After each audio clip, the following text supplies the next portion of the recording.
go to a school. My children go to a school where their uniforms are only sold at this one store. They Mm-hmm. go nowhere else to get them. And they it has to have the emblem on the shirt. It has to have the emblem on the pants. You see? So You see, that's like the hardest. That is I definitely had like the hardest for some people. I had to literally spend over $300 on uniform clothing to send That's two messed up. kids. $300 plus. And the only And thing that's that not comes out shoes, with it is that's not uniform. socks, that's not underwear, that's none of that. That is just you. I'm telling you. That's just uniform. And the reason that they could go and do that is because they're high demand. It's a demand situation, and they know that the only place you can go is that one Mm-hmm. store, so they can go $100 for one shirt if they wanted to, Yeah. because we all have to buy it. Yep. Yep. Yep. Yep. Because it is like really. It's the hardest thing. I promise you. Sheila said, "I wish my daughter wore a uniform." You know what? And Uniforms are bomb. when Don't it get me comes to wrong. that, I Uniforms are really wish, bomb. like, yo, listen. I think not having uniform is more expensive than uniform, though. I'm just gonna say it. Like, I really think like when you have to buy the I don't clothes, think I think it's worse. I think it's. I know, Jeanette. I can't stand it. I can't stand it. I cannot get up early for nothing. Don't ask me for nothing. To my son, mommy, can you make me lunch early for school? Your lunch better been made since last night.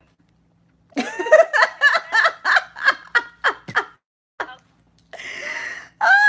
So Yes, yes, yes, I'm gonna be yes. watching. I'm gonna be here watching, but I don't want you guys to watch my whole entire situation going on right now.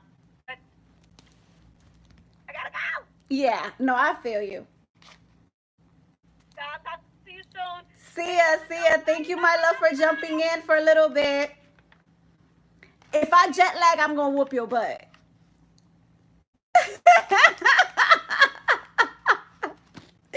All right, my love. Bye. Bye bye. All right, guys. So she jumped in and then she jumped right back out. Y'all saw that. Y'all saw how she just did me, right? But it's okay. It's okay. We're gonna continue the show, and I'm sure we're gonna have a good time. Sheila said, "My 7-year-old has expensive taste, girl. My 13-year-old is on another level. He is on another level. Yesterday, was it yesterday? He made me some strawberry covered, chocolate covered strawberries, so I can get him some Gucci shoes. Yes, yes, Sheila." So yeah, trust me, they are on another level with these kids. Like when it comes to their clothes, their attire, because they want to look good, they want to look right. So they're like on that whole other, like, I gotta, woo, especially he's going to the 8th grade, honey. He's like, I gotta come there rocking, just like sliding, just like doing my little pimp walk. That's what he's on. And I'm like, listen, back in my day, they didn't want none of that. So deal with what I give you, enjoy it, respect it, love it. Okay? That's that. Yes, honey, he did. No, no, no. See, mommy don't play that. Mommy don't play that. We gonna buy you what I could get you. That's what we gonna do. That's how we gonna work this thing. Other than that, you on your own. You on your own. All right.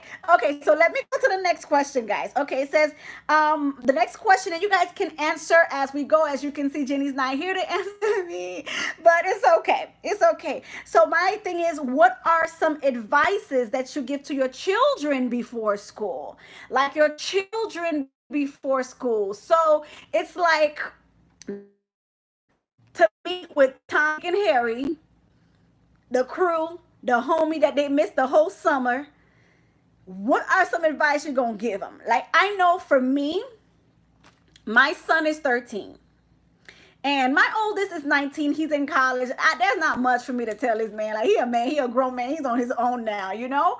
But my second son is 13, so it's like, what kind of advice can I give him that can keep him out of trouble, can keep him from acting boo boo the fool, can keep him from, doing some craziness that we're like, that will make you just woo-sa, woo-sa. And I know it starts young. It's not just 13-year-old or middle school. It's the elementary. It's even the VPK. Let's start there because my youngest is gonna start VPK now. So it's like it starts at VPK. Like, what are some advices? I know Thurlow said, anoint and pray over them regardless of their age. I get that. Yes, that's definitely without a doubt. That's like number one. Pray over them, make sure that they don't go and do nothing crazy, and you oil them down like you just drop the whole, the whole oil all over their head, and you're like, okay, go with the Lord. Yes, Jesus, fix them. You know, like you send them by faith. You know, not by sight. You just like go ahead and multiply them grades for me. Go do your thing. But it is like really, really hard, especially, you know, when they're getting with friends and they're getting back with like all type of friends that went to different places. Some are like all over, you know, the Dade County or Broward County. They mingled with other friends during the summer.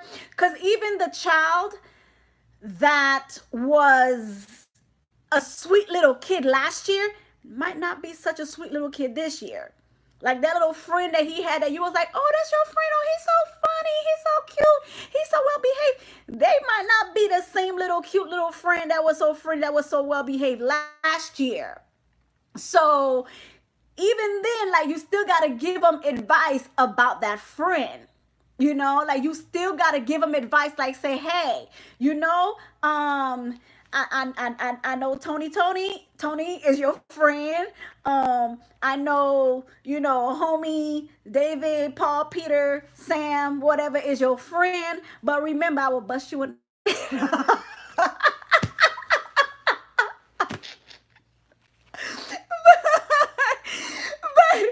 you know, you have to let them know, like, don't try me. Like, yeah, some encouraging word out there. Dolly said to give him some encouraging word. Let's see. An encouraging journal. Okay, write a note of encouragement in their journal. Okay, that can be a good idea. So like you, whenever they do get their journals, you write some encouraging word for them. That way they can feel good about themselves every day. You like you rocking, you good. You know, I believe in you. I trust that you're gonna do some great things today. That would be a great start, Dolly. That would definitely be a great start. And Thurlow said your son adores you. Pop on him at school sometimes and talk to the teachers. Without a doubt. It's another area that we're going to cover as well on tonight. Show up. Let them know. Hey, I'm with you. I got you. I got you. But the encouraging word, Dolly, I believe is definitely a great start. It's definitely a great start. So I would take that. I would take that as part of the thing to do. Let's see, Cynthia. I have my son read the Bible verses to me every morning. I'm sorry, guys. Every morning and watch as well and pray. I'm with you on that. I am with you on that. I'm with you on that 100%. Before my kids leave the house every morning, I have them pray. I do. We all get together, we hold hands, and we pray, you know, and even like when we in the car, we about to ride out, we always, you know, get in the car and we say these three things in Creole, like, Jésus de, you know, it's like God is leading us. So they already know that is definitely part of the system in our house, Cynthia, is to go ahead and pray and do a Bible study. That girl said she make them read, honey, right before. Okay, Thurlow say invite their friends to your house, get to know them and their parents, and take the effort. And talking to them and is only part of it. Yes. You have to know who their friends are. You definitely have to know who their friends are, because you don't know how them mingling with those friends are going to interfere with them and their thought process and how they are moving and maneuvering in school or whatever. So that's good. And Althea said not only their friends, but their parents as well. Yeah, I agree. Because you know, apple don't fall too far from the tree, right? So if the parents are looking kind of crazy, then you need to you know what the kids gonna be like. So you do have to go ahead and pay attention to the kids, pay attention to their parents, and make sure that you do that. But apart from that, like some of the things that I think that we should do as parents prior to them, apart from praying, which is crucial, apart from speaking to them and speaking life into them, which is crucial, but you in that child has to have a sit down. Like you in that child have to sit down and say, hey, listen, homie. Yeah. You 13 now, right? Right. So there's just certain things that I know I don't have to discuss with you because you already know where we stand, right? Right. Okay. And then you just go on and you break down to them and say, this is what I expect from you this school year. And then what you can also do is reference what happened last year, rather good or bad. You did this, and this that was awesome last year. I appreciate the hard work you put in.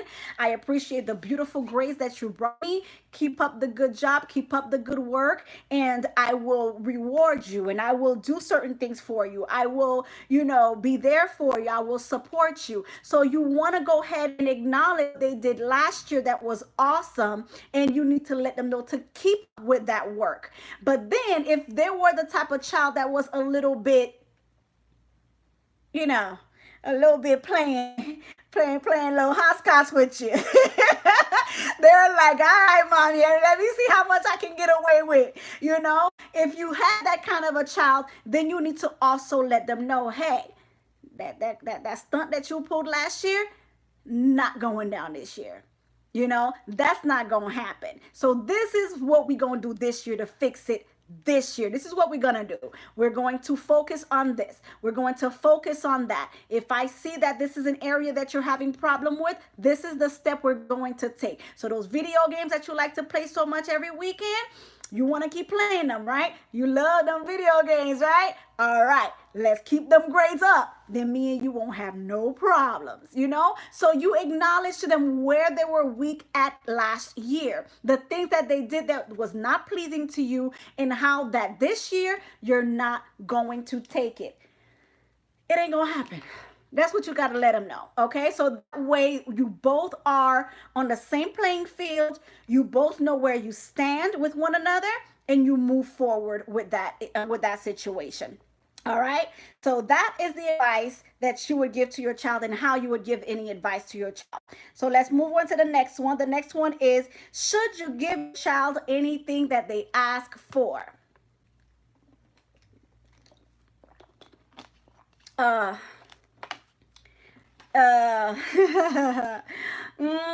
Because I must say this. We have a lot of parents that loves to spoil their children. I get it. And I'm partial guilty. A little bit. Because I feel like for me, if you work hard, I'm going to reward you. That's how it works for me. Like my sons will always tell you, like I always tell them, you scratch my back, I'm gonna scratch your back.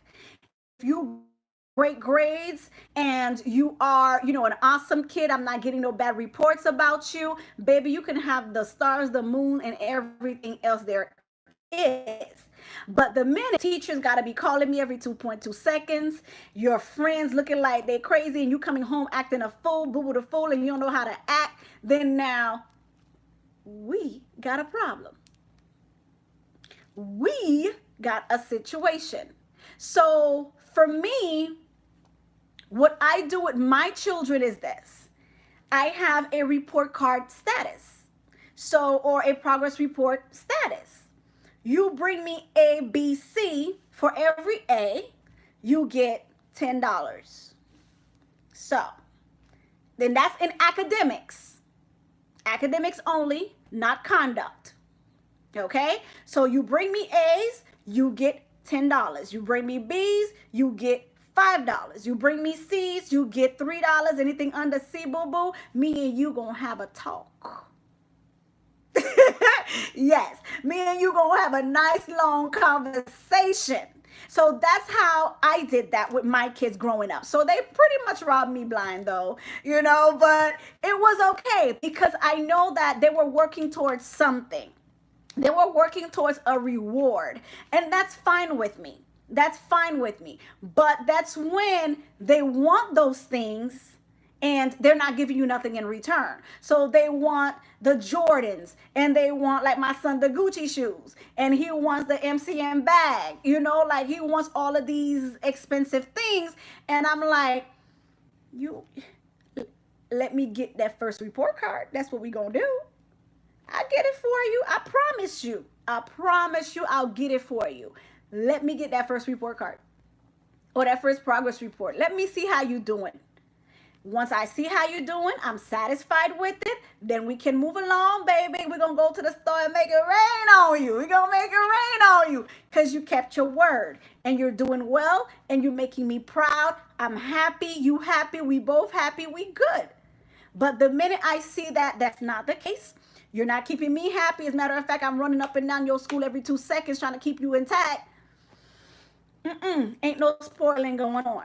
Ain't no giving you what you want because you're not giving me what I want. So that's how I do it in terms of giving my child what they want. I reward them by what they provide to me at school or how they work at school. So I know a lot of parents do this. I know a lot of my friends I spoke to, they say they do the same thing. They probably don't go as high as, $20 or $10, but they do the same thing. They reward them with $5, $4, whatever, especially the age of the kid. So find out what works for you. What is it that they want? So if it's like Christmas, instead of them getting 2 toys, they get 3 toys or 5 toys. If it's something that they like, they want a video game, a certain video game, and you're like, okay, I'll get you the video game once the report card comes or once the progress report comes. So you work something out with them. It's like, tit for tat. You give me something, I give you something, and you work on that. You work on it as much as you can, and you make that work. Thurlow say my parents could not have afford to pay my A's. I heard that. I heard you was a nerd. So yeah, but a good nerd. Yes, you work so hard. I'm sure your parents could not have afforded. But yeah.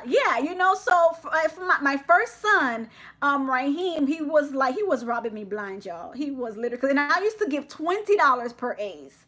So it hurt. It was bittersweet. It was bittersweet, getting this boy report card. But I knew that's what kept him on track. So I made that work for us, and it works superb for us. It works with Daryl as well. He gets his video game. Daryl's not more into the cash. He's more into give me the video game, give me the shoes, give me the Jordans, give me the book bag, give me that sweater. That's that. So I work with what works for you, and that's one of the things that you can apply with your children and see if that works for you. But as far as giving them whatever they want, however they want, and just for no reason, I don't know, y'all. I would say that's not a good look. I would say that's not a good thing. That's not a good way to go, because then they will feel as if they don't need to perform. They don't need to do